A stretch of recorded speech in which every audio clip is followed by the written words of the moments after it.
자, 전국에 계신 26,683명의 수능화학원 응시생 용사분들 정말 그동안 고생 많이 하셨습니다. 자, 우리는 드디어 이번 주 목요일에 내가 지금까지 해왔던 그 공부를 나의 실력을 발휘할 수 있는 기회를 맞이하게 됩니다. 여러분 나름대로 지금 이 순간에도 착실하게 준비를 하고 계실 거라고 생각은 하지만 우리가 화학원이라고 하는 이 과목의 한정에서 어떻게 조금이라도 좋은 결과를 받을 수 있을지에 대해서 잠깐 얘기를 해보려고 이 자리에 섰습니다.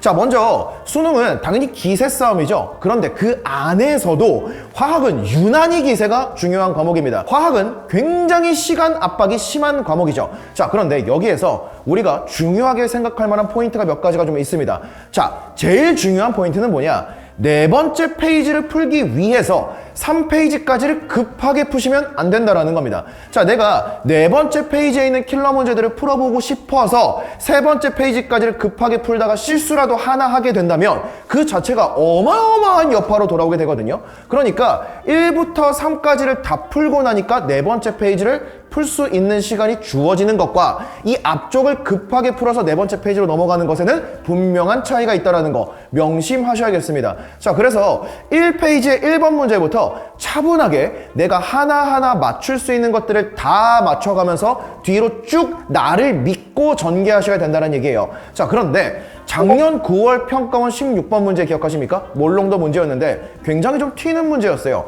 지금이야 우리가 사설이라던가 이런 것들을 통해서 워낙 많이 풀어본 유형이니까 익숙할 수는 있겠으나 그 당시에는 굉장히 공포스러웠던 문제였다는 거죠. 자, 그리고 올해도 6월 같은 경우에 17번 킬러로 넘어가기 그 바로 직전 문제에서 산화수법과 금속 반응성을 연결시킨 그런 문제들이 나올 때가 있잖아요. 그러니까 그런 문제 사실 많아봐야 한두 개입니다. 그런 것들을 제외하고는 차분하게 내가 해왔던 공부, 내 실력을 믿고 밀고 나가시고, 만약에 내가 이 문제가 유난히 너무 힘들다라는 판단이 들면 여러분만 어려운 건 아닐 겁니다. 모두가 어려운 문제가 될 거거든요. 그래서 그런 것들이 너무 나에게 힘들게 한다라고 하면 그런 것들은 조금 넘어갈 수 있는 전략적 판단도 필요할 수 있다. 물론 이걸 넘어가려면 내가 뒤쪽에 있는 문제를 맞출 수 있는 실력이 있다라는 전제가 있어야겠죠.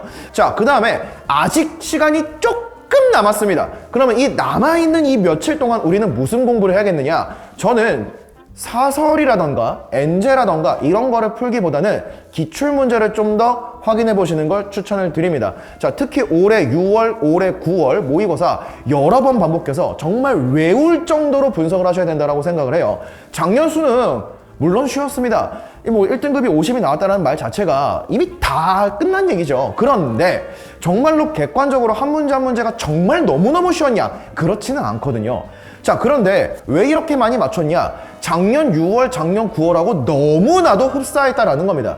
그러니까 기출문제 분석이 너무 잘 돼 있는 친구들 입장에서는 내가 봐오고 내가 연습했던 그 수없이 봤던 그 문제가 수능에 똑같이 나와 있으니까 이거 그건데? 이거 그건데? 풀이 과정까지 똑같았잖아요. 그래서 요즘 트렌드를 봤을 때 6월, 9월이 그만큼 많이 중요해졌다. 그래서 기출문제로 남아있는 기간 동안 여러 번 반복하면서 다시 한번 정리하시고 착착착착 발맞춰서 나가는 것들이 좀 필요하다. 자, 지금까지 정말 너무 고생 많이 하셨고요. 여러분이 해왔던 공부, 여러분의 노력 이런 것들을 밀고 절대로 시험 문제에 압도되거나 쫄지 않고 내가 그동안 해왔던 나의 실력을 보여줄 수 있으면 여러분이 만족할 수 있는 결과 충분히 얻을 수 있으리라고 생각합니다. 자, 이번 주 목요일만큼은 지금까지의 여러분의 인생에서 정말 가장 빛날 수 있는 하루가 되기를 바라는 마음으로 저도 응원하고 있겠습니다. 감사합니다.